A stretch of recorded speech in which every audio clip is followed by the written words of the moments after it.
Olá, pessoal. André Reis aqui, sou psicólogo e neuropsicólogo. Utilizo a terapia cognitivo-comportamental na minha prática clínica, integrada aos conhecimentos da neuropsicologia e da neurociência. Hoje eu vou falar sobre o porquê integrar a neuropsicologia à terapia cognitivo-comportamental e como que essa integração muda completamente a nossa prática clínica, como que o nosso olhar muda, o quanto que nós conseguimos aprofundar, não no que diz respeito ao processo subjetivo de cada indivíduo, mas também com um olhar neurobiológico do processo e pensar que não se trata de uma soma de áreas, mas sim de integração, de uma forma complementar, com que o conhecimento da neurociência, da neuropsicologia, nos dá ferramentas e subsídios para que a gente consiga ter um olhar clínico mais apurado, portanto, uma intervenção mais assertiva, tendo ideia de cada caso, levando em consideração, obviamente, a particularidade de cada sujeito, considerando aqui os pilares da prática baseada em evidências em psicologia, tá ok? Então vamos lá. A gente geralmente pensa, a forma como a gente aprende desde a graduação, basicamente, e aí é um grande problema, entender que quando a gente fala de neuropsicologia, a gente fala basicamente de avaliação psicológica, de avaliação neuropsicológica, por outro lado, a gente pensa em psicoterapia de forma isolada, pensando basicamente que a terapia vai ficar restrita basicamente a técnicas, pensando na terapia cognitivo-comportamental, nas ferramentas técnicas, os métodos específicos para modular ou reestruturar o que é a cognição ou o comportamento do sujeito.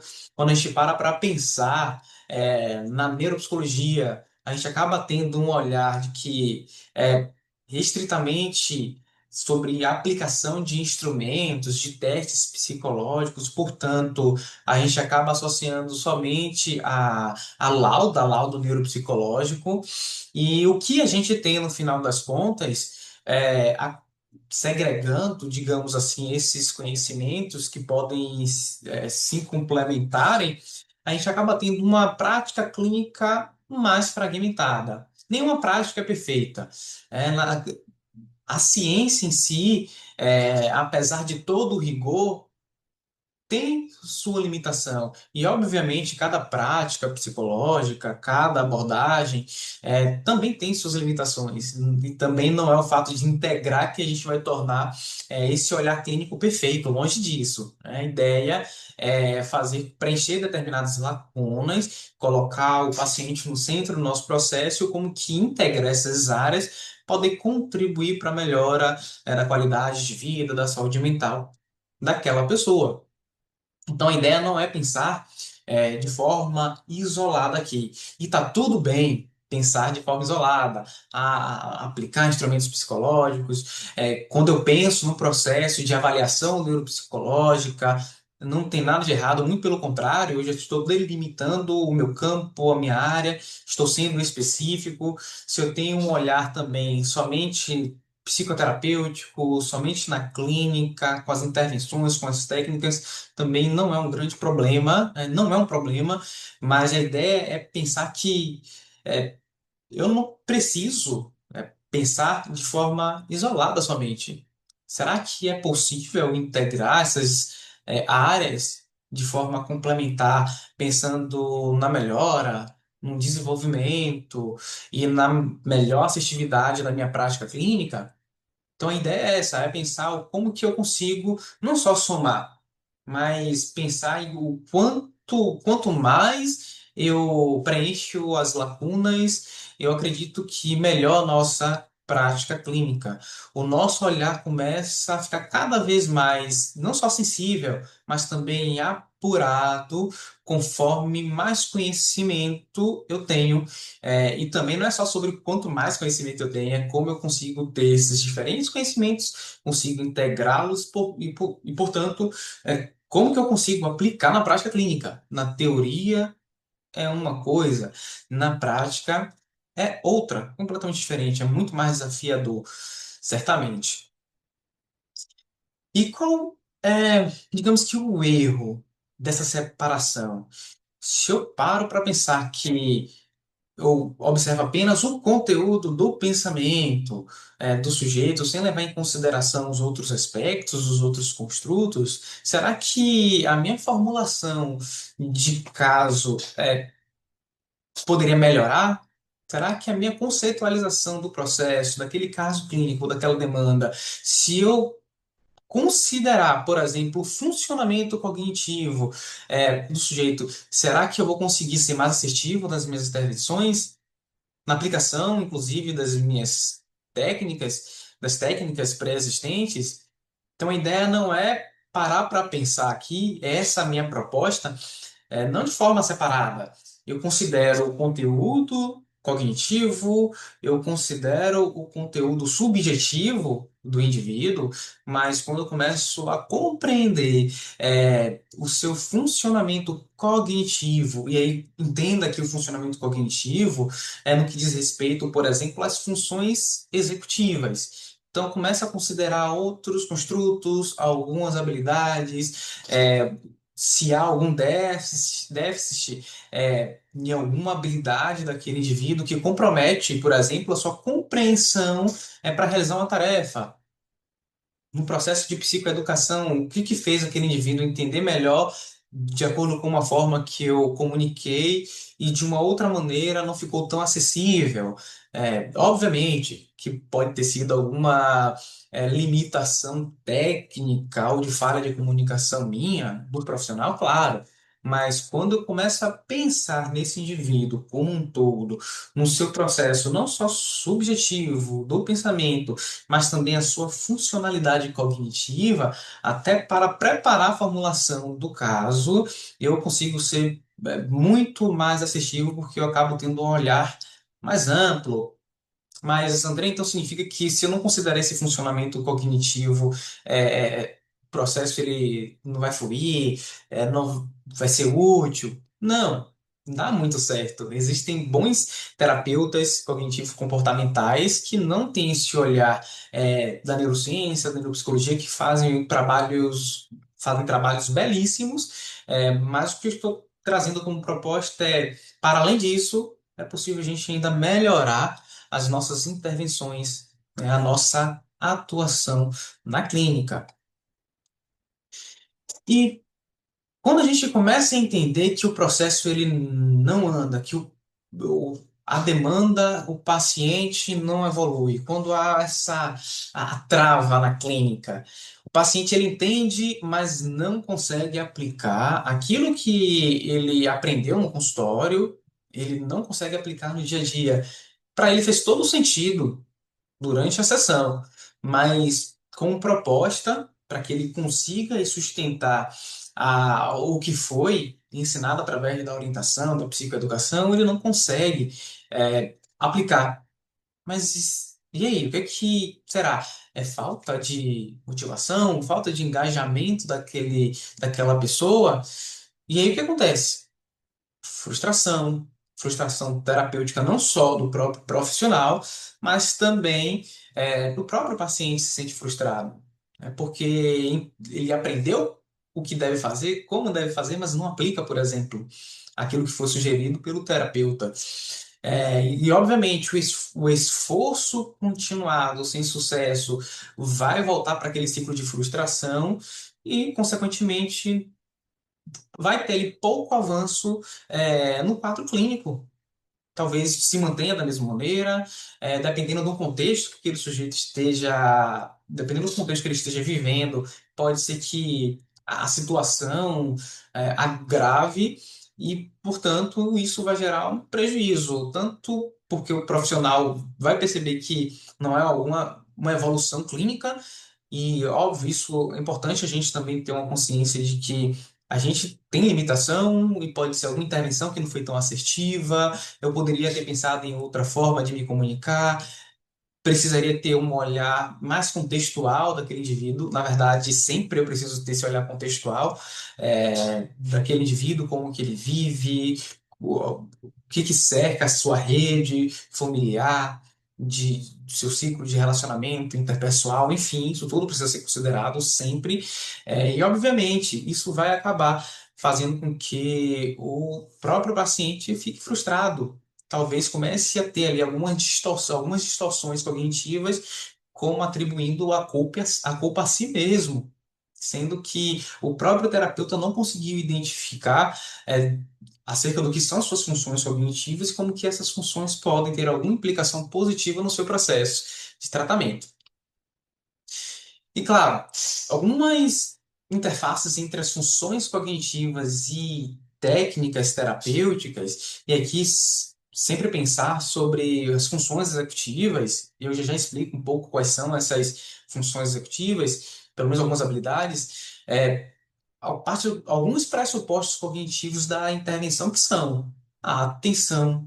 Eu preciso levar em consideração isso no meu processo clínico, seja ele qual for, não de forma generalista, mas de forma específica mesmo, e sempre contextualizando. Opa, preciso também considerar uma outra função, que é a memória de trabalho, a memória de curto prazo, é, flexibilidade cognitiva. Preciso considerar esse outro construto também, controle inibitório, controle dos impulsos, preciso considerar, obviamente. Então, veja bem, essas habilidades, esses pressupostos que eu citei aqui, são só alguns que fazem parte de um grande diretor executivo, o córtex pré-frontal, onde se localiza ali as principais funções, as funções executivas que são estas. Dentre essas, tem outras, como raciocínio clínico, tomada de decisão, categorização, e tudo isso eu preciso considerar. Por isso é importante eu ter um bom conhecimento sobre os processos psicológicos básicos. Se a gente não tem uma grande noção sobre esses princípios, sobre esses processos, a minha intervenção clínica, a minha prática clínica, ela pode se tornar muito fragilizada. Então, pode não, ela vai se tornar fragilizada. Porque como é que eu considero o tratamento, os objetivos para determinada demanda ou demandas daquele sujeito, e eu não considero esses construtos? É, qual é o alvo? Qual é o objetivo? É, qual é a minha consciência diante dessa demanda, do problema que o paciente me trouxe? Como é que eu consigo ter um olhar clínico amplo? Então, preciso considerar essas habilidades. E aí fica a minha primeira dica: estudem, ou se já é um profissional da área, é, é, aprofundem mais os conhecimentos sobre as funções executivas. Por mais que a minha proposta aqui seja integrar neuropsicologia, neurociência na prática clínica, utilizando a terapia cognitivo-comportamental, independente dessa integração, pense que para a sua prática clínica, independente da abordagem, inclusive, é necessário considerar essas habilidades, é necessário considerar esses construtos, esses pressupostos, porque de alguma maneira eu posso utilizar isso como força no processo psicodiagnóstico, no processo interventivo, no reconhecimento daquelas que são as fraquezas do paciente também, e assim eu consigo personalizar em uma direção muito específica em prol da melhora daquela pessoa. Tá ok? E quando que a técnica ela não se sustenta? Eu vou trazer aqui um exemplo clínico, um caso que é muito simples, muito recorrente na prática clínica, recebo muito. Uma paciente, por exemplo, que possui ali, tem ansiedade, chega entendendo perfeitamente o modelo cognitivo, sessão após sessão, após orientações, muita psicoeducação, ela entendeu tudo. Identifica os processos, os pensamentos automáticos, sabe quais são os pensamentos, sabe onde é que estão ali as distorções cognitivas, concorda com a reestruturação cognitiva realizada sessão após sessão. Porém, entre uma sessão e outra, ela não consegue aplicar nada. Esquece os registros, perde a linha do raciocínio e abandona estratégias no meio do caminho. Eu, enquanto psicólogo, se eu olho só pela lente tradicional, eu posso pensar: faltou engajamento. A paciente não engajou, né? Ou eu posso também pensar, houve uma resistência, ela está resistindo ao processo terapêutico. Mas quando eu começo a olhar o funcionamento cognitivo, o quadro pode mudar. Eu começo a pensar que a atenção pode estar instável. Eu posso pensar que a memória de trabalho está sobrecarregada. Posso pensar que a dificuldade de sustentar uma estratégia foi possível nessa dificuldade devido a uma ativação emocional alterada, porque aumentou e aí saiu da gestão daquela pessoa. Então, logo, eu penso, o problema não era a crença, era a capacidade de manter a técnica ativa no dia a dia. Então, veja bem, eu não estou dizendo que não é o suficiente pensar através enxergar através dessa lente. Mas quando eu começo a entender o funcionamento cognitivo de cada pessoa, mas, Andrei, isso dá muito trabalho. Mas é claro, é bom que dê trabalho mesmo. É, foi a profissão que eu escolhi, eu preciso fazer bem feito, vai dar trabalho? Vai, mas por mais que dê trabalho, a ideia é fazer com que o processo ele seja fluido, sustentável e que o resultado final seja de melhora daquele sujeito. Eu não posso pensar de forma aleatória, então dá trabalho sim pensar em mais uma coisa, pensar na função de cada sujeito. A gente já tem trabalho em formular cada caso, em estudar cada caso, mas quando eu começo a pensar cada vez mais nas características, na forma específica de viver a sua visão de mundo também num viés, através desses pressupostos, eu começo a entender, olha só quais são as habilidades que podem sustentar essa intervenção. Opa, mas quais são as habilidades que estão deficitárias que podem prejudicar o sucesso dessa intervenção? Veja, aí eu já começo a entender que eu já estou tirando uma barreira, inclusive uma barreira técnica, talvez, minha enquanto profissional, eu começo a tirar também uma barreira, que é talvez uma resistência da pessoa, uma forma da pessoa talvez não se engajar no processo. Eu começo a entender que há uma questão neurobiológica por trás que pode ajudar ou pode prejudicar. Vai depender como que eu faço essa análise e qual é a validade disso também. Será que aquela pessoa, ela, para realizar uma tarefa, para sustentar uma tarefa terapêutica, por exemplo, visto que TCC, a gente não vive só de tarefa, nunca façam isso. Pense num processo, a tarefa é só um meio, né, só uma ponta. Mas se o paciente ele não sustenta é, aquela intervenção prática no seu dia a dia, para além do consultório, será que aquele paciente, ele tem uma boa memória? Porque eu psicoeduquei. Deixei tudo muito bem explícito. Deixei tudo muito em evidência. Perguntei durante a sessão, se entendeu, entendeu. Pedi feedback no final da sessão, compreendeu. Mas durante a semana não aplicou. Eu preciso entender, será que ele está com sobrecarga de trabalho?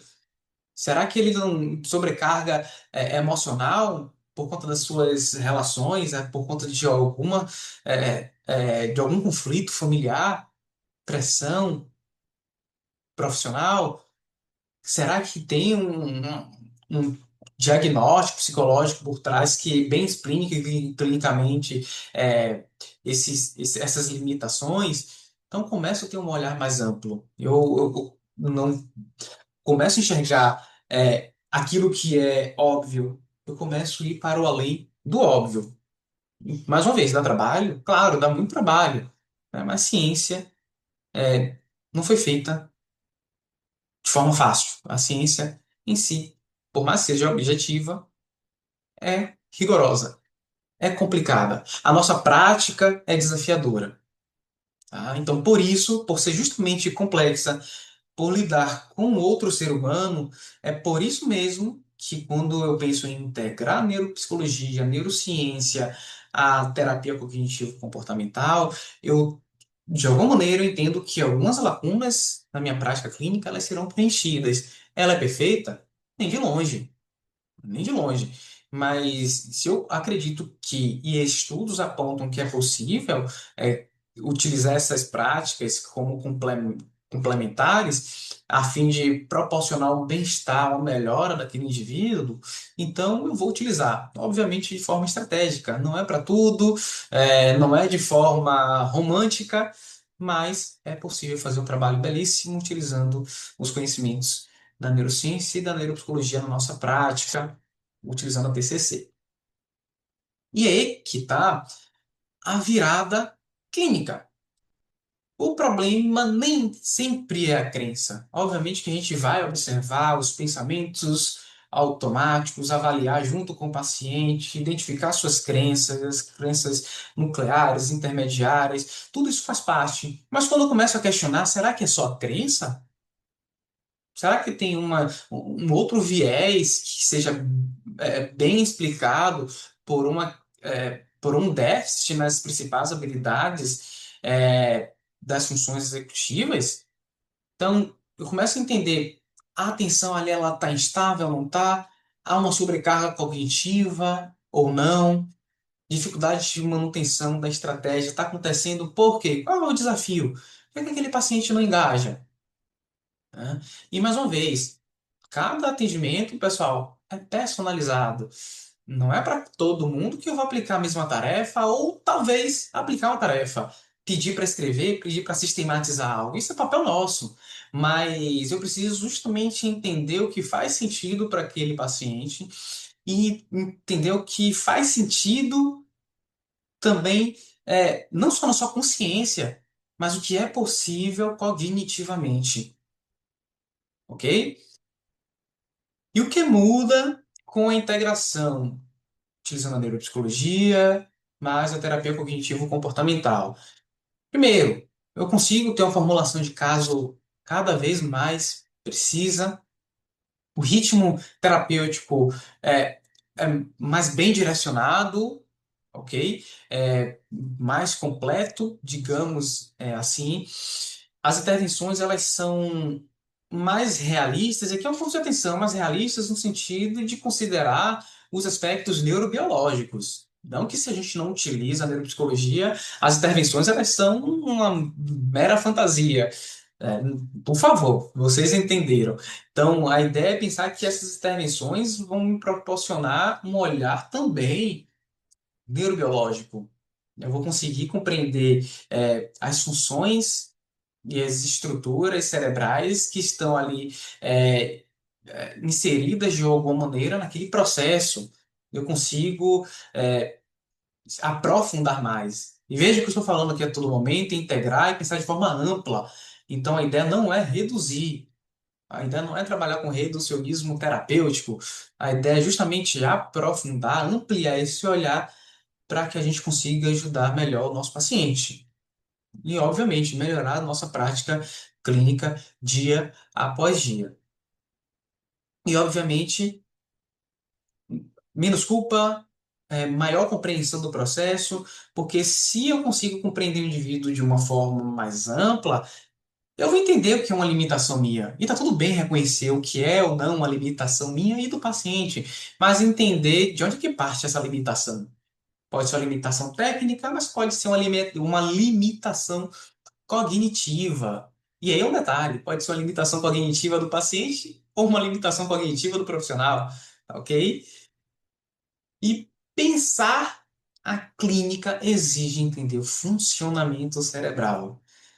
Não tem como, e aí é um grande ponto de atenção, não tem como falar de terapia cognitivo-comportamental, não tem como falar de neuropsicologia sem entender de cérebro, sem entender de sistema nervoso. Então, não existe essa possibilidade. Eu vou atuar com a terapia cognitivo-comportamental, eu vou trabalhar com mudanças de hábitos no meu paciente, mas como é que funciona mudança de hábito? Como é que a gente consegue construir hábitos? Como é que a gente consegue desconstruir hábitos? no sistema nervoso, no cérebro, quais são as funções relacionadas a hábitos, a vícios, a modulação, a aprendizagem. Então, quando começa a compreender em sua neurobiologia, a minha prática ela enriquece. A gente ganha com isso e, obviamente, o nosso paciente ganha muito mais. Então, a avaliação, formulação de caso e intervenção, elas caminham juntas e não separadas, ok? Quando a gente pensa de forma integrada, é pensando que essa integração ela vai proporcionar um melhor na nossa prática, mais segurança e também mais segurança, maior engajamento, maior adesão ao tratamento para daquele paciente. Aqui pulei, repeti o slide, mas vamos pensar que a integração não é meramente a soma dessas áreas, é prática clínica. Então, a ideia não é eu vou acrescentar minha prática em terapia cognitivo-comportamental alguns conhecimentos da neuropsicologia. Pode até dar certo para te dar um certo fundamento, algo do tipo, mas a ideia aqui não é pensar de forma superficial, entende? A ideia aqui é aprofundar, estudar muito nos apropriarmos com profundidade sobre os conhecimentos da neurociência, da neuropsicologia, que vem, né, bebe da neurociência, e utilizar como recurso principal na nossa prática. Não vai entrar como um recurso meramente complementar. A ideia é integrar. As duas irão andar juntas, irão caminhar juntas, ok?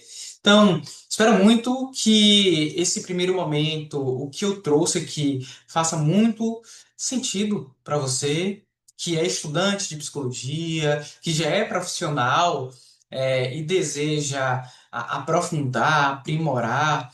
Então, cada vez mais vou trazer conteúdos sobre a integração da neuropsicologia na terapia cognitivo-comportamental. Vou trazer materiais, referências, estudos, e não só no sentido teórico. A ideia aqui é trazer não só a teoria, mas a prática. Como é que a gente consegue fazer uma intervenção integrando a TCC, a neuropsicologia e a neurociência?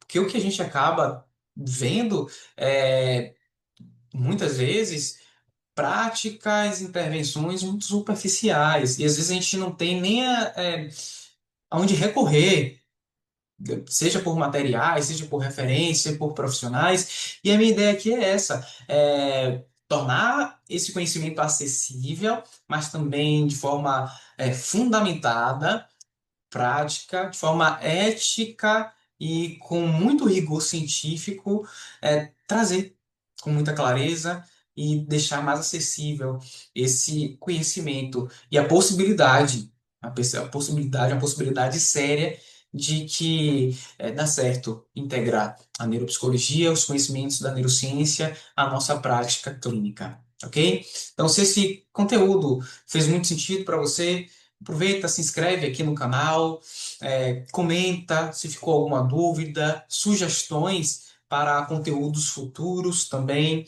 Compartilha com aqueles colegas, sejam estudantes, ou profissionais da área, para que consigam ter acesso também aos conteúdos que serão produzidos aqui. Aproveito para fazer o convite também para me acompanhar no meu perfil no Instagram, que é o @andrevitor.reis. Lá vou colocar alguns avisos, algumas informações, algumas discussões sobre alguns materiais que utilizo como referência para poder embasar cada prática, cada aula que eu trago aqui para vocês.